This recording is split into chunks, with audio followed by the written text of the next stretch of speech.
Hello students, welcome to PU academy. आज की video में हम open university Uttarakhand open university के बारे में बात करने वाले हैं। इसका जो पेपर हुआ है बीए फर्स्ट ईयर, ठीक है, उसका हम पेपर देखने वाले हैं। ये है गद्य साहित्य का पेपर, ठीक है, हिंदी का पेपर है ये, ठीक है, गद्य साहित्य 1 का पेपर है। तो चलिए पेपर देखते हैं हम। तो सबसे पहले इसका कोड बता दूं मैं, BAHL 101 ये पेपर का कोड है।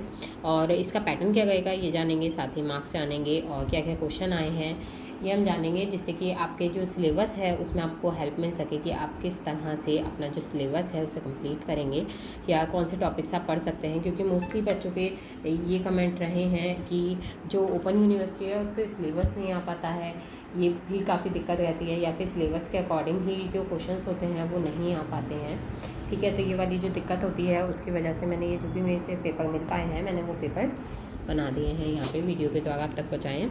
तो चलिए अपनी वीडियो स्टार्ट करते हैं। उससे पहले अगर आप चैनल पर नए हैं तो जल्दी से चैनल को सब्सक्राइब कर लीजिए, साथ ही नोटिफिकेशन बेल को प्रेस कर दीजिएगा, जिससे आने वाली वीडियोज़ की नोटिफिकेशन आपको मिलती रहे। इसके अलावा मैंने और भी पेपर्स बनाए हैं, प्लेलिस्ट का लिंक आपको डिस्क्रिप्शन में मिल जाएगा, आप वहाँ से जाके चेक कर सकते हैं। चलिए देखते हैं इसकी जो टाइमिंग रही है। इस साल जो एग्ज़ाम हुए हैं, अभी एग्ज़ाम चल रहे हैं ओपन यूनिवर्सिटी के, तो एग्ज़ाम में जो टाइमिंग रह रही है वो 2 घंटे की टाइमिंग है और मार्क्स जो हैं वो 80 मार्क्स का पेपर आपका हो रहा है, ठीक है। यहाँ पे साथ ही एक नोट दिया गया है कि यह प्रश्न पत्र 80 अंकों का है, जो 2 खंडों का तथा ख में विभाजित है। प्रत्येक खंड में दिए गए विस्तृत निर्देशों के अनुसार प्रश्नों को हल करना है। अच्छा, अभी तक आपके सामने एक ऑप्शन था कि कोई भी पेपर जो किसी भी मतलब किसी भी सब्जेक्ट का था, तो वो आपको बोथ लैंग्वेज में मिल रहा था कि आपको हिंदी या इंग्लिश में आप किसी भी लैंग्वेज में सॉल्व कर सकते थे, ठीक है। लेकिन हिंदी का पेपर आपको हिंदी लैंग्वेज में ही मिलेगा, जिसमें कि आपको हिंदी लैंग्वेज में ही उसे सॉल्व करना होगा। साथ ही अगर आप इंग्लिश का पेपर देखेंगे तो वो भी आपको इंग्लिश लैंग्वेज में ही मिलेगा और उसे आपको इंग्लिश में ही सॉल्व करना होगा, ठीक है। अदर सब्जेक्ट्स के आपको बोथ लैंग्वेज में मिलते हैं, हिंदी और इंग्लिश, तो आप दोनों ही तरीके से उसे सॉल्व कर सकते हैं, दोनों ही तरीके से आप अपनी स्टडी कर सकते हैं। तो चलिए वीडियो स्टार्ट करते हैं। सबसे पहले देखिए खंड आ में दीर्घ उत्तरों वाले प्रश्न दिए गए हैं। इसमें देखिए यहाँ पे नोट दिया गया है कि खंड आ के अंतर्गत 5 प्रश्न आपको दिए गए हैं, जिनमें से जो प्रश्न है वह प्रत्येक प्रश्न 20 अंक का है, जिनमें से आपको केवल 2 प्रश्नों के उत्तर देने हैं। तो यहाँ पे देखिए मार्क्स दिए हुए हैं 2 × 20 = 40, यानी कि 2 नंबर का एक क्वेश्चन है और 2 क्वेश्चन आपको करने हैं और एवरी क्वेश्चन 20 मार्क्स का है। इससे मिला के आपके 40 मार्क्स के ये दीर्घ उत्तरों वाले प्रश्न हो जाते हैं। चलिए पहला प्रश्न देखते हैं।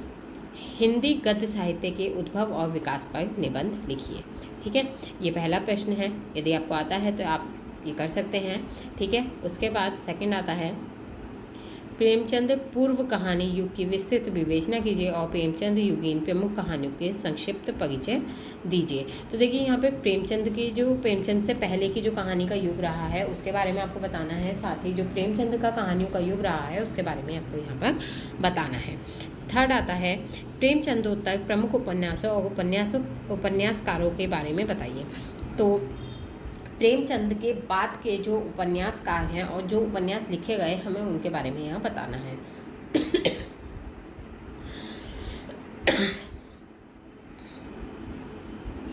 नेक्स्ट देखिए, उपन्यास और कहानी के अंतर को साधारण व्याख्यात कीजिए, यानी कि उनकी उदाहरण के साथ व्याख्या करनी है किसकी, उपन्यास और कहानी के अंतर की, ठीक है, कि उपन्यास और कहानी में क्या अंतर होता है।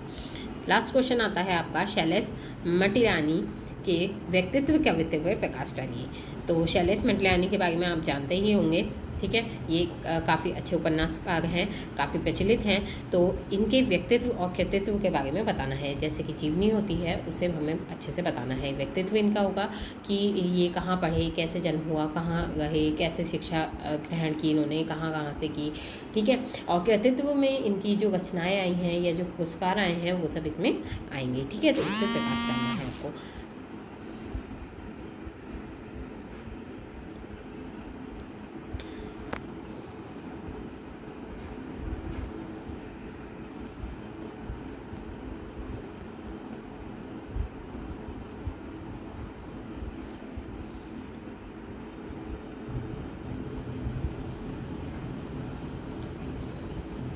नेक्स्ट देखिए, फिर आता है खंड खा, लघु उत्तरों वाले प्रश्न। तो यहाँ पे देखिए खंड खा में दिया गया है कि आपको 8 लघु उत्तरों वाले प्रश्न दिए गए हैं और प्रत्येक प्रश्न 10 अंक का है। ठीक है, तो जो आपको पेपर सॉल्व करना है तो उसमें आपको क्या लेना है कि 4 प्रश्नों के उत्तर देने हैं। ठीक है, 4 आपको एक्स्ट्रा क्वेश्चंस मिल रहे हैं, तो आप अपने अकॉर्डिंग जो भी क्वेश्चंस आपको आते हैं आप उन्हें सॉल्व कर सकते हैं। तो देखिए 4 क्वेश्चन आपको करने हैं और 10 मार्क्स का है। इस तरह से लघु उत्तरों वाले प्रश्न भी आपके 40 नंबर के हो जाते हैं। 40 नंबर के दीर्घ उत्तरीय प्रश्न और 40 नंबर के लघु उत्तरीय प्रश्न। इस तरह से आपका 80 नंबर का पेपर कंप्लीट होता है।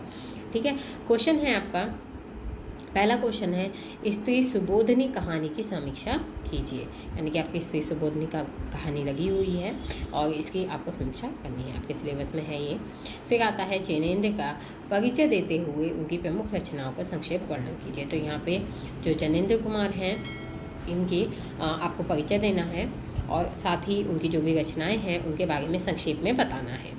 ठीक है, संक्षेप में बताने का अर्थ है थोड़ी सी उसकी कहानियाँ बता सकते हैं, साथ ही वो उसके लिए कोई पुरस्कार मिला है इन्हें, या फिर उसका जो रचना है वो कब हुई और उसका प्रकाशन कब हुआ, कौन सी पूर्ण रचना है, कौन सी अपूर्ण रचना है। इस तरह की जो बातें होती हैं वो सब इनकी रचनाओं के बारे में आपको बतानी है।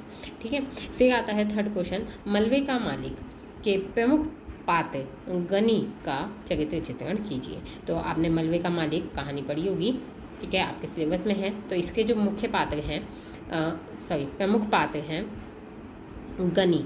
ठीक है, इनका चरित्र चित्रण करना है। चरित्र चित्रण में आपको बताना होता है कि इनका चरित्र कैसा था, इन्होंने कैसा रोल किया कहानी में और क्या विशेषताएं रहीं और क्या आपको अच्छा लगा और क्या आपको बुरा लगा। तो इस तरह की चीज़ें आपको इसमें बतानी है।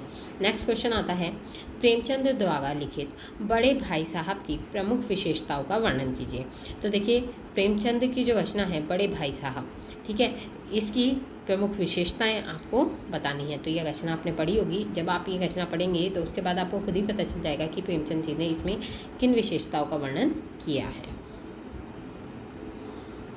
नेक्स्ट क्वेश्चन आता है, उसने कहा था कहानी का सारांश लिखिए। तो उसने कहा था कहानी जो है आपकी चंद्रधर शर्मा गुलेरी की ये कहानी है और इस कहानी का आपको मतलब सारांश लिखना है, मतलब आपको संक्षेप में छोटी करके इस कहानी को बताना है। ठीक है, यहाँ पे आपको पूरी कहानी पढ़नी है, आपने पढ़ी होगी, और उसे शॉर्ट में अपने शब्दों में लिखना है। ठीक है, फिर आता है शैलेश मटियानी की कहानी सुहागिन की नायिका पद्मावती का चरित्र चित्रण कीजिए। तो सुहागिन कहानी आपने पढ़ी होगी, तो सुहागिन जो कहानी है इसमें पद्मावती नाम की जो नायिका है उसका चरित्र चित्रण आपको करना है। फिर नेक्स्ट आता है अपना अपना भाग्य कहानी का सारांश लिखिए। तो आपने ये कहानी भी पढ़ी होगी, नहीं पढ़ी होगी तो आप ये पढ़ लीजिएगा, एक बार सिलेबस अपना ज़रूर देख लें। तो अपना अपना भाग्य कहानी का सारांश आपको यहाँ लिखना है, मतलब अपना अपना भाग्य कहानी को पढ़ना है और उसके बाद आपको अपने शब्दों में उसकी व्याख्या करनी है, यानी कि उसे आपको शॉर्ट करके लिखना है। नेक्स्ट क्वेश्चन आता है और ये आपका लास्ट क्वेश्चन है, ऐतिहासिक उपन्यास क्या है, प्रमुख उपन्यासकारों का नाम लिखिए। तो ऐतिहासिक उपन्यास कौन से होते हैं, क्या होते हैं, ये बताना है। उसके बाद आपको उन उपन्यासकारों का नाम लिखना है जिन्होंने ऐतिहासिक उपन्यास लिखे हैं।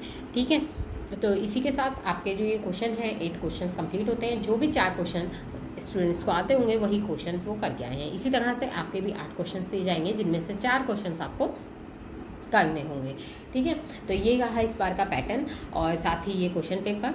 आई होप वीडियो आपके लिए हेल्पफुल रही होगी, तो वीडियो को लाइक करें, शेयर करें, साथ ही चैनल को सब्सक्राइब करना ना भूलें। बाकी कोई भी आपको दिक्कत है, कुछ भी आपको पूछना है तो आप कमेंट बॉक्स में कमेंट करके पूछ सकते हैं। Thanks for watching.